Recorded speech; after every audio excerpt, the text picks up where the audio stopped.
So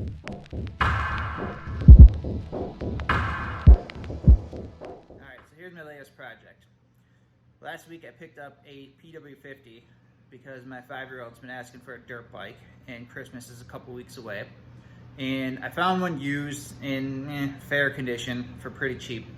So I bought it, and the plan was to just throw some new plastics and some new decals on it, polish it up, and give it to him on Christmas. Well, I pulled apart the carb, cleaned it, fuel shut-off valve was all gummed up, tank was nasty, so I cleaned everything up, and I got the bike to fire up, and it runs pretty decent, but I found another problem. Basically, it wouldn't idle because anytime the bike was running, the back wheel was spinning. And when I stop the back wheel, it bogs down the motor and kills it. So I figured something's probably wrong with the clutch, basically just staying engaged all the time, and that's why the bike won't idle, because it's just trying to go all the time. So, small project, ended up a medium-sized project, and here's what I've got so far. Unfortunately, to get to the clutch on these things, the frame goes right across the clutch cover.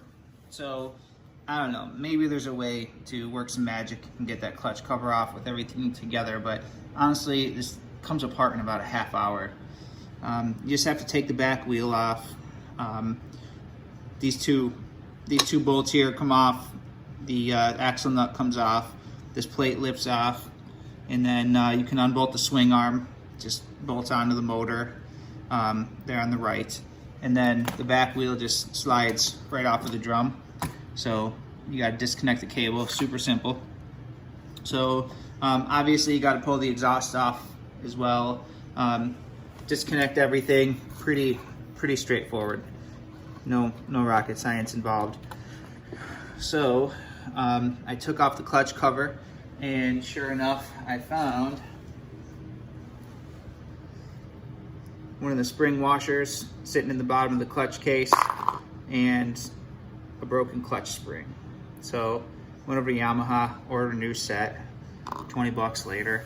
I got the parts to fix it.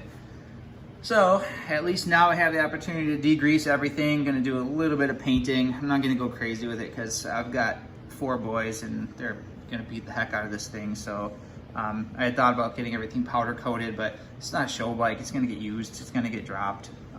So we're just gonna clean it up, see how nice we can get to look with just some basic cleaning and spray painting. And of course, the project has continued to grow. I noticed when trying to clean all this that the steering stem bearings are pretty rough, so I went ahead and ordered a set. So I took the forks off. There's just a bolt here and a bolt here. Next, I'm going to take that center bolt off to take this whole assembly off, and that'll give me a chance to clean everything real well while I am rebuilding the steering stem. My steering stem parts came in, got new bearings and new races. So I knocked the top one out using a hammer and a punch. The new one fits in there nice and tight. That's as far as I can get it in by hand. And then I'll drive it the rest of the way in with something flat. And that's the way it should be. The bottom one, however, the original one just fell right out. And the new one, when I put it in there, it's not a whole lot of play, but it can spin. The race shouldn't be able to spin. The bearing is supposed to spin, not the race itself. So what I'm gonna do is put a little shim around it. I'm gonna cut some of that Sprite can right there and wrap it around this race and knock it in there. Hopefully it fits nice and tight. All right, steering stem is rebuilt. Pretty straightforward. Just knock the new races in there, reassemble everything. Use the nut to adjust it. You want to make it so that there's no play in the steering stem, but also no drag. And then you tighten that down. It kind of clamps everything back together. So yeah, we're good to go. This was an Amazon kit that I bought, and you know, like usual with Amazon, you get what you pay for. The adjusting nut up there at the top, the one that they gave me with the kit did not have the same threads, so I couldn't use it. Fortunately, the bearing race surface in there wasn't torn up, so I was able to just reuse the stock one. And then the other thing that I noticed was the bottom race. It's the depth is not really the same, like how far down the race comes.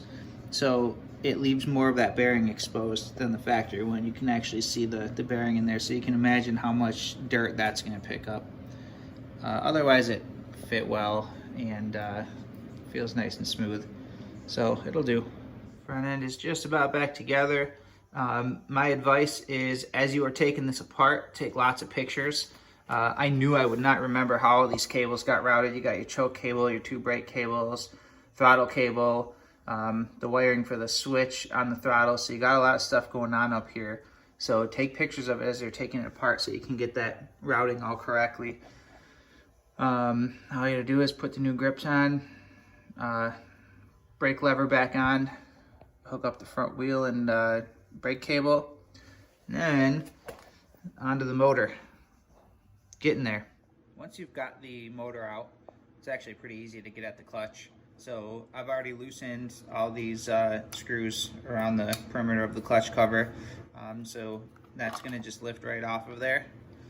And then this is your clutch, and it has one snap ring on top, which I've already taken off. So you just need some snap ring pliers to get that guy off of there. Then the clutch drum just kind of slides right off of here. And here you go. When I took this off originally, the other spring was still sitting here in place, but the end of it was broken off. So this clutch pad was basically not being pulled back in all the way. And that's why my clutch was engaging at idle. So I got these washers. I got a pair of these washers and a pair of clutch springs from Yamaha. Didn't feel like chancing it with the China junk on eBay. It was only about, I think, 24 or 28 bucks or something like that for everything. And grabbed a new gasket for the clutch cover so we don't have to deal with leaks later. And I'm just gonna use some needle nose pliers to pop these off here, put the new springs in, and we should be back in business.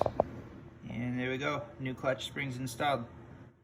So when I first pulled this apart, I saw those friction materials there, and I thought it looked really, really thin.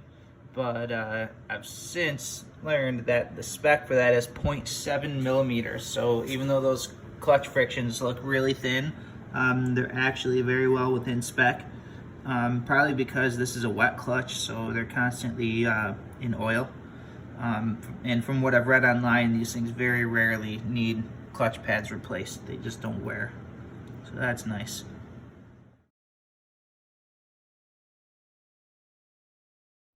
I've got it back together, back on two wheels. Almost ready to fire it up.